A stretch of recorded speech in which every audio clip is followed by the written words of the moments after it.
Abalone woman.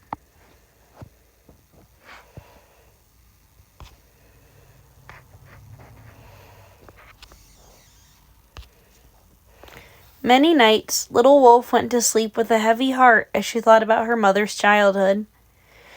Little Wolf's mother, White Raven, had spent 10 years in a residential school when she was a girl. Like many First Nations children of her generation, White Raven had her culture, language, family, and community taken away from her. She felt the pain of this experience for her entire life. Little Wolf felt it too.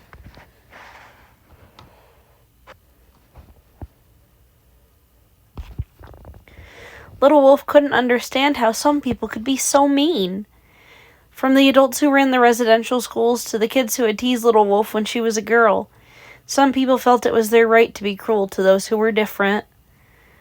One night, after she fell asleep thinking about this, Little Wolf was given a dream. In the dream, Little Wolf stood before a painting of a frog. Slowly the painting blurred and turned into a scene of people gathered along the seashore. The tide was out, and the people had their backs to Little Wolf. Then the painting came alive. Little Wolf found herself among the people on the beach. She even wore the same type of woven bark clothing they had on.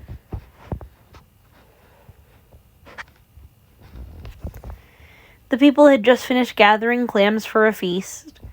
Little Wolf walked through the shallow, warm water and saw a bright purple starfish. She was hypnotized by it and cradled the starfish in her hands, soaking in its beauty. Time seemed to stand still. Suddenly, a man started yelling and pointing towards a distant spot in the water. Little Wolf looked where the man was pointing and gasped. A large serpent rose out of the water, flying towards the people on the beach. The people were terrified. They had never seen anything like this before and started to panic. "We have to kill it before more serpents arrive," the same man yelled. The people, still afraid, started picking up rocks and spears and anything they could find to attack the quickly approaching serpent. As they did this, more serpents appeared above the surface of the water.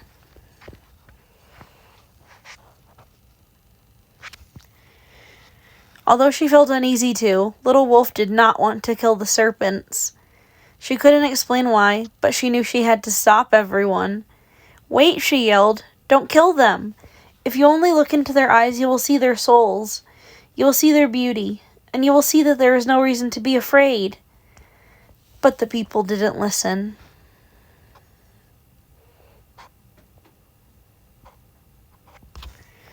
As more serpents rose from the ocean, one man started spearing the serpents, then the other men and women did the same. Soon all the serpents were dead. The people decided to bury the serpents at the edge of the ocean, covered with wet sand and clay. This would harden and trap their spirits. After completing this task, everyone was tired. They sat and stood in a line to survey the mound of sand and clay that held the slain serpents. Everything was quiet. When, without warning, the serpents burst out of the mound and charged at the people. Everyone yelled and screamed and ran in all directions, trying to escape. Only Little Wolf did not move. "Don't be afraid," she shouted. "These creatures are children of the Creator, just like you. The serpents will only chase you if you let fear overwhelm you."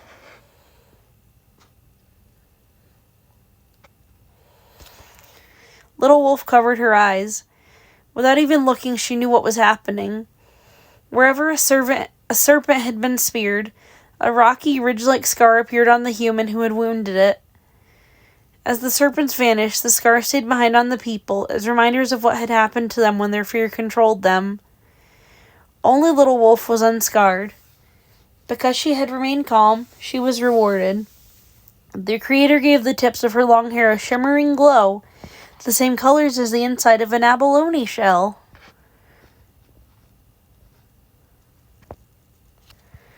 The next day, a feast was being held at the big house.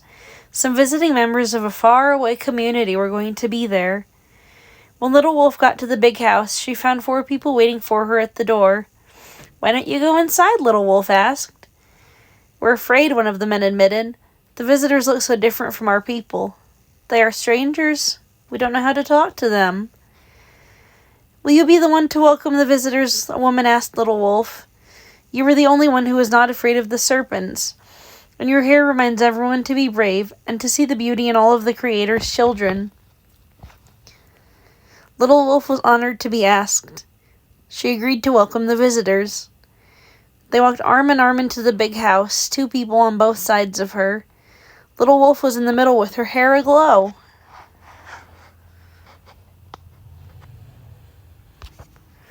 After the feast, a magical warm wind danced through the crowd and brought the breath of the Ancient Ones. In it, the elders heard a new name.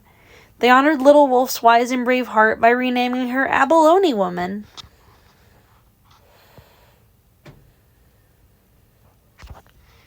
With pride still glowing in her heart, Little Wolf, now Abalone Woman, awoke in her own bed. When she looked down, she saw that she was still wearing a woven cedar bark bracelet on her wrist. It was the same bracelet she had been wearing in her dream. She glanced at her calendar and saw that today was the day that she was going to speak at her daughter's school. The teacher had asked her to talk about a difficult topic, racism.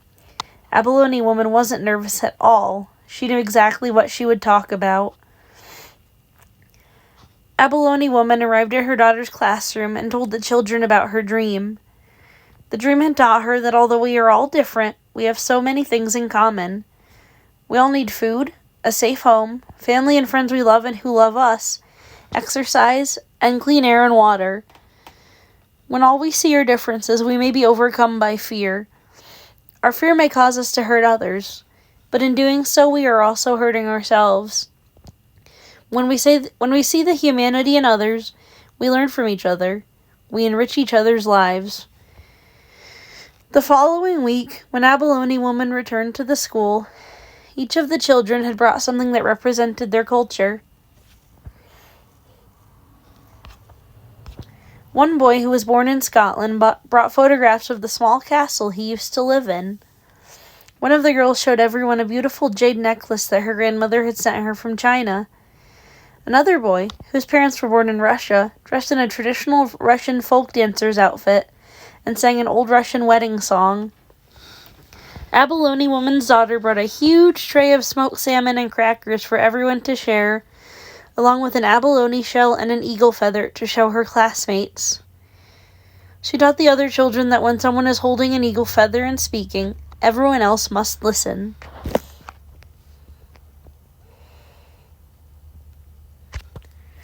The children had so much fun learning about each other's cultural histories that the teacher arranged to share the activity with the rest of the school. Abalone Woman thought again about her dream and how it related to her own life. She thought about the racism her mother experienced in the residential school and how she herself was bullied when she was the only First Nations girl in her class. She hoped that by encouraging children to see the humanity in each other and the beauty in each other's cultures, they would grow up unafraid of differences and accepting of everyone.